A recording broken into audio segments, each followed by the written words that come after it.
Hello दोस्तों, आज इस वीडियो में मैं बात करने वाला हूं आपके सिलेबस का बहुत ही इंपॉर्टेंट टॉपिक वैद्युत रसायन, जिसे इंग्लिश में हम लोग कहते हैं इलेक्ट्रोकेमिस्ट्री। ठीक है, इस चैप्टर को मैं हेडिंग वाइज बिल्कुल स्टेप बाय स्टेप कराऊंगा। ठीक है, इस चैप्टर के लिए मैंने पार्ट वाइज डिवाइड कर रखा है। जैसे इसका ये पहला पार्ट है, इसका सेकंड पार्ट आएगा, जितने भी पार्ट इसके आएंगे कंप्लीट चैप्टर आपको मिलने वाला है। ठीक है, इसके लिए आप वीडियो को लाइक करें, चैनल को सब्सक्राइब करें। चलिए बात करते हैं। अगर इसकी डेफिनेशन की बात कर लें हम लोग, तो डेफिनेशन कुछ इस प्रकार है कि भौतिक रसायन की वह शाखा। भौतिक रसायन क्यों इस शब्द को इस्तेमाल कर रहा हूँ, क्योंकि ये जो पार्ट है ना, ये जो चैप्टर है वो भौतिक रसायन के अंतर्गत होता है। ठीक है, तो भौतिक रसायन की वह शाखा जिसके अंतर्गत, ठीक है, रासायनिक परिवर्तनों द्वारा उत्पन्न होने वाली विद्युत ऊर्जा का अध्ययन किया जाता है। ठीक है, भौतिक रसायन की वह शाखा जिसके अंतर्गत रासायनिक परिवर्तनों द्वारा उत्पन्न होने वाली विद्युत ऊर्जा का अध्ययन किया जाता है, वैद्युत रसायन कहलाती है। ठीक है, जैसे हम लोग क्या करते हैं, बैटरी होती है हमारे घरों में, इन्वर्टर में जो यूज करते हैं, उससे हम लोग इलेक्ट्रिक प्रोड्यूस करते हैं। तो ये सब क्या है, रासायनिक प्रक्रम द्वारा हमने इलेक्ट्रिक को प्रोड्यूस किया है। ठीक है, तो उसके अंतर्गत यही सब हम लोग पढ़ा करते हैं। ठीक है, तो ये डेफिनेशन है, आप इसे राइट डाउन कर लें। ठीक है, अब इसमें जो सेकेंड हेडिंग आती है, बहुत ही इंपॉर्टेंट हेडिंग, वो आती है इलेक्ट्रोड विभव।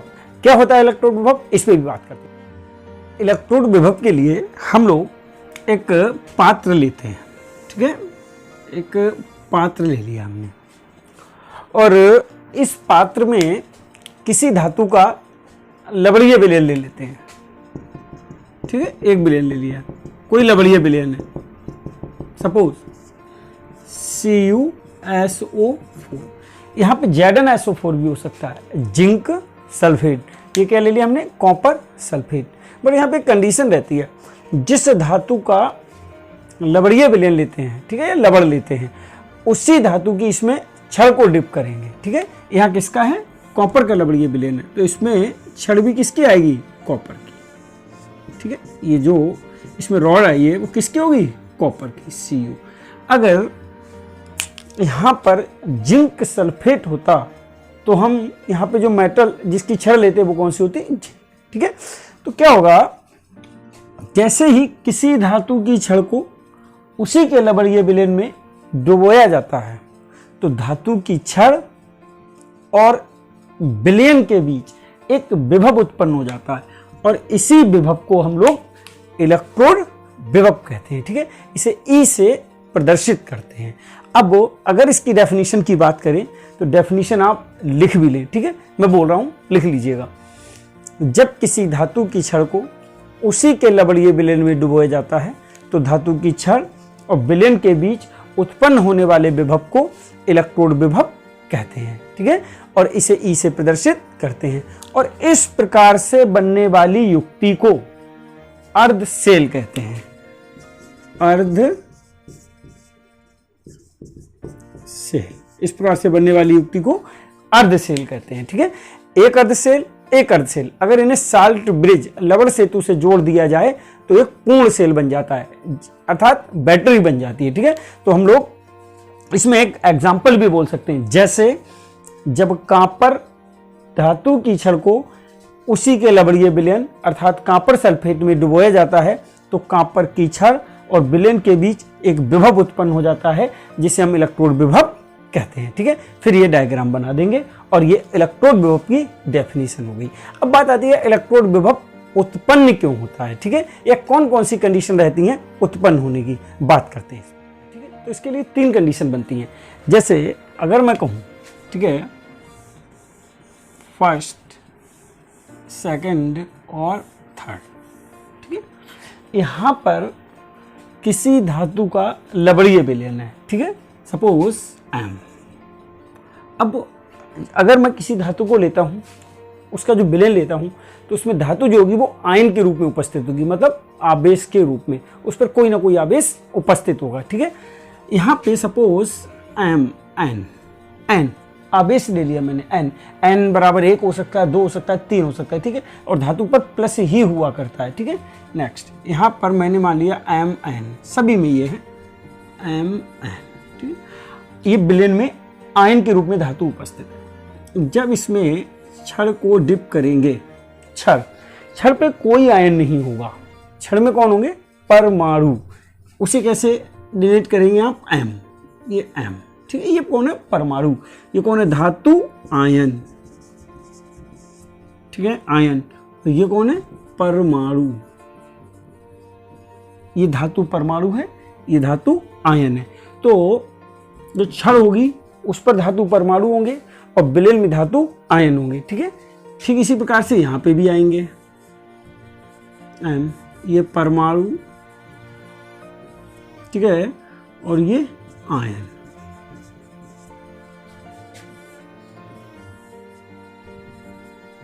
ये परमाणु और ये आयन, ठीक है। अब जब हम उस धातु की छड़ को लवण में डुबोएंगे तो 3 कंडीशन बन रही है जो मैंने आपके सामने शो की। पहली कंडीशन, ये धातु परमाणु ना तो इलेक्ट्रॉन देगा और ना इलेक्ट्रॉन लेगा, ठीक है, ना इलेक्ट्रॉन देगा ना इलेक्ट्रॉन देगा। तो ऐसे सिचुएशन में, ठीक है, किसी प्रकार का कोई इलेक्ट्रोड विभव उत्पन्न नहीं होता है। और इस प्रकार से जो इलेक्ट्रोड विभव नहीं होता है उसे हम क्या कहेंगे? शून्य, शून्य विभव। कैसा विभव होगा? या कह सकते हैं शून्य विभव। ध्यान देंगे इस बात को। कैसे विभव हो जाएगा? शून्य विभव। ना तो परमाणु के द्वारा इलेक्ट्रॉन का त्याग किया गया, ना आयन के द्वारा इलेक्ट्रॉन को ग्रहण किया गया, ठीक है। अब आगे बढ़ते हैं सेकंड कंडीशन में। इसमें क्या होगा? जैसे ही हम धातु की छड़ को लवण के विलेन में डिप करेंगे, यहां से धातु आयन, ठीक है, सॉरी परमाणु M क्या करेगा? एक या एक से अधिक इलेक्ट्रॉन त्यागेगा, ठीक है। सपोज N इलेक्ट्रॉन त्यागे, इसने N इलेक्ट्रॉन त्यागती है। तो जितने इलेक्ट्रॉन त्यागता है कोई मेटल, उस पर उतना ही आवेश आ जाता है, ठीक है।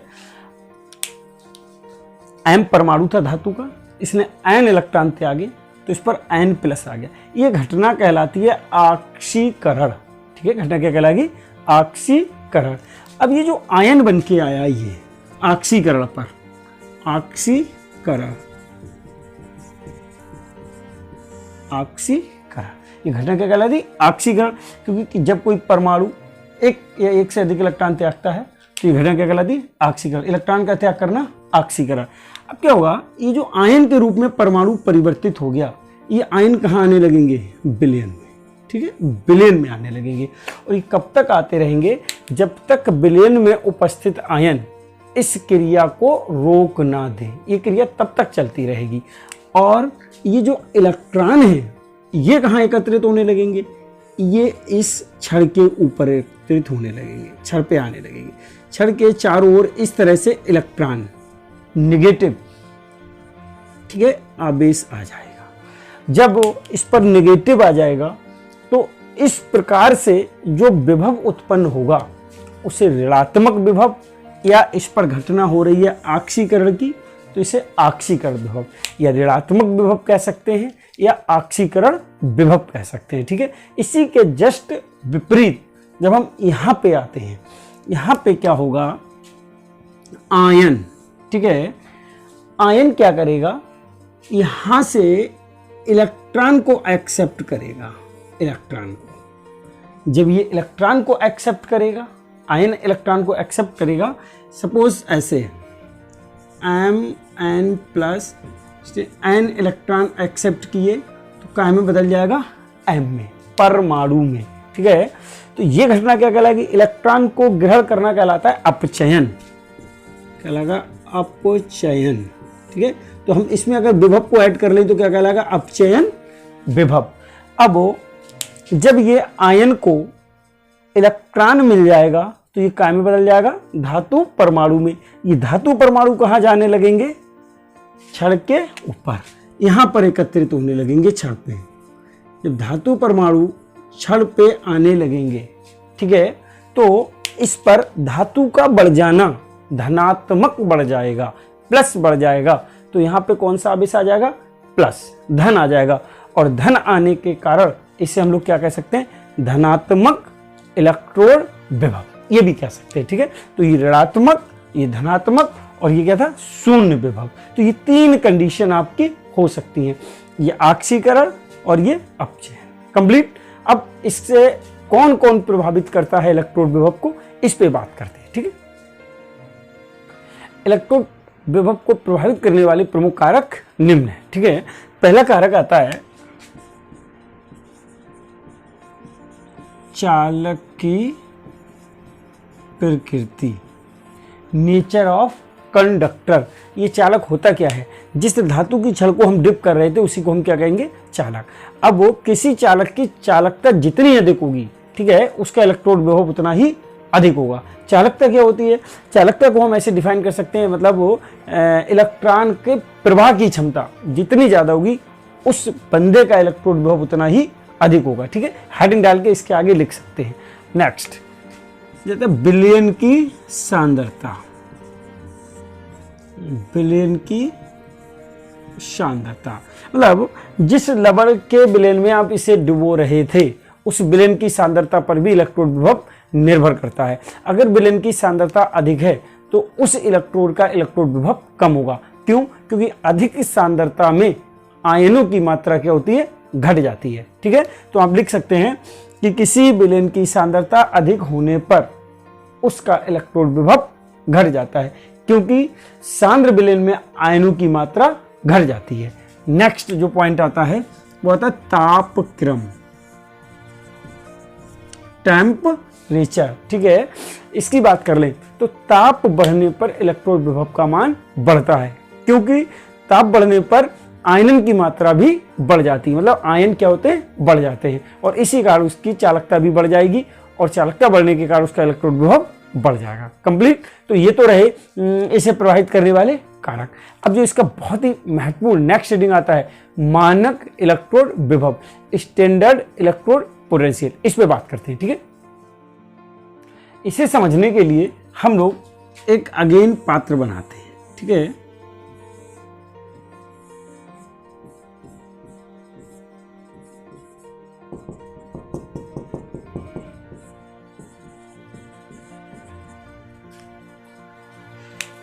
ये समझ में आ रहा होगा आपको, अर्ध सेल है। ठीक है, बट हमें इतना पार्ट हमने इसका पढ़ा है, इलेक्ट्रोड विभव। ठीक है, इसमें सिर्फ एक शब्द जुड़ गया है जिसे हम क्या बोल रहे हैं, मानक, स्टैंडर्ड। ठीक है, अगर इतने की बात करें तो इतने को हम लोग क्या डिफाइन किया था कि जब किसी धातु की छड़ को उसी के लवणीय विलयन में डुबोया जाता है तो धातु की छड़ और विलयन के बीच उत्पन्न होने वाले विभव को इलेक्ट्रोड विभव कहते हैं। इसे ई से प्रदर्शित करते हैं। कंप्लीट। बट यहाँ पे अगर इस मानक शब्द को जोड़ लिया गया है तो इससे क्या चेंजेस आने वाले हैं, तो ध्यान दें, मानक कंडीशन होती है। मानक कंडीशन में क्या क्या ध्यान रखना, एक होता है 25 डिग्री सेंटीग्रेड ताप। ठीक है, टेम्परेचर को फिक्स करेंगे। एक वायुमंडलीय दाब,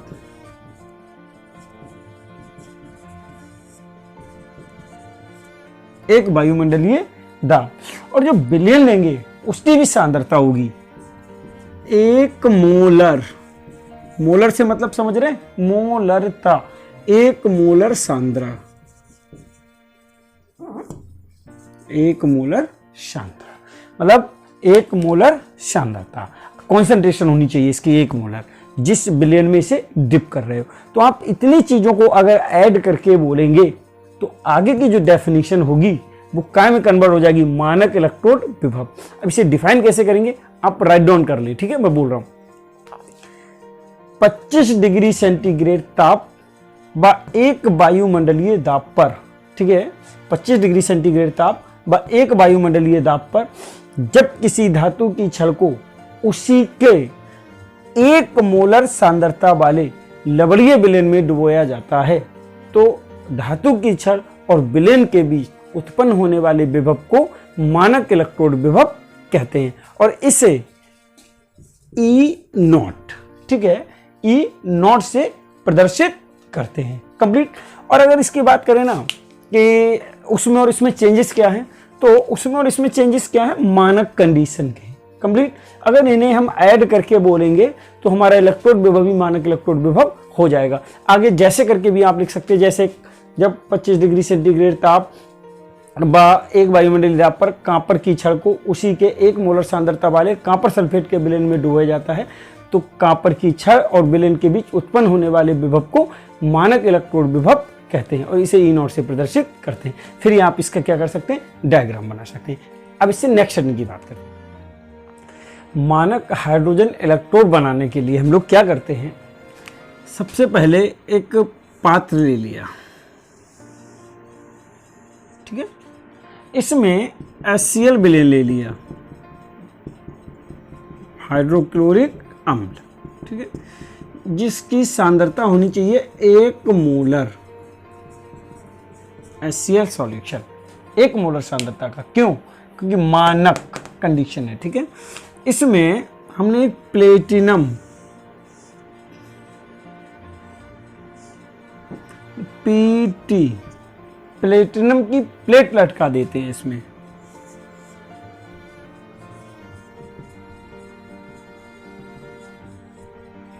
ठीक है। इसके ऊपर सावधानी पूर्वक